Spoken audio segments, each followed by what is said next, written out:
ಎಲ್ಲರಿಗೂ ನನ್ನ ನಮಸ್ಕಾರ. ಆಶಾ ಕಿರಣ್ ಹೇಮಂತ್ ನನ್ನ ಚಾನಲ್ಗೆ ಸ್ವಾಗತ.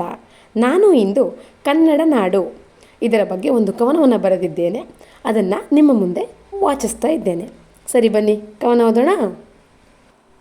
ಗಂಧದ ಬೀಡು ಕರುನಾಡು, ಜೈ ಕರ್ನಾಟಕ ಮಾತೆ ನಮ್ಮ ಹಾಡು.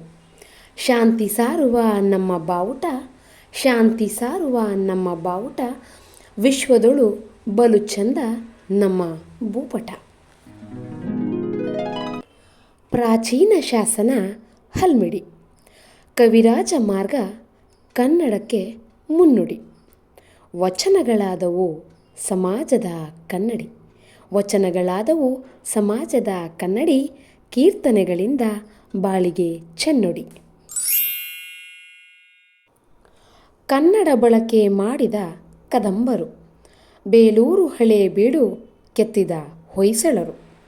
ಕನ್ನಡ ಮೊಳಗಿಸಿದ ಚಾಲುಕ್ಯರು, ಕನ್ನಡ ಮೊಳಗಿಸಿದ ಚಾಲುಕ್ಯರು, ಸಂಸ್ಕೃತಿ ಬೆಳಗಿಸಿದ ವಿಜಯನಗರದ ಅರಸರು.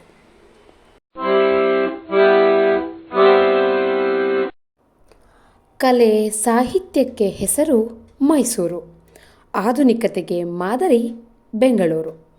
ಚಾಮರಾಜನಗರ ಜನಪದ ತವರು, ಚಾಮರಾಜನಗರ ಜನಪದ ತವರು, ಬಿದಿರಿ ಕಲೆಗೆ ಪ್ರಸಿದ್ಧಿ ಬೀದರು. ನಮಗಿದೆ 8 ಜ್ಞಾನಪೀಠದ ಮುಕುಟ, ಜಗದೋಳ್ ಎತ್ತರ ಬೆಳಗುಳದ ಗುಮ್ಮಟ. ಕನ್ನಡಾಂಬೆಗೆ ಬಂತು ಭೂಕರ್ಣ ಗರಿಮೆ, ಕನ್ನಡಾಂಬೆಗೆ ಬಂತು ಭೂಕರ್ಣ ಗರಿಮೆ, ನಾನು ಕನ್ನಡತಿ ಅದೇ ನನ್ನ ಹಿರಿಮೆ. ಕನ್ನಡ ಪದ ರಂಟೆ, ಹಾಗಂದರೆ ನೇಗಿಲು ಅಂತ ಅರ್ಥ. ದಯವಿಟ್ಟು ಎಲ್ಲರೂ ನನ್ನ ಚಾನಲನ್ನು ಸಬ್ಸ್ಕ್ರೈಬ್ ಮಾಡಿ, ಶೇರ್ ಮಾಡಿ, ಲೈಕ್ ಮಾಡಿ, ಕಮೆಂಟ್ಸ್ ಮಾಡೋದ್ರ ಮೂಲಕ ನನ್ನ ಪ್ರೋತ್ಸಾಹಿಸಬೇಕು ಅಂತ ಕೇಳ್ಕೊತೀನಿ. ಜೈ ಕರ್ನಾಟಕ ಮಾತೆ.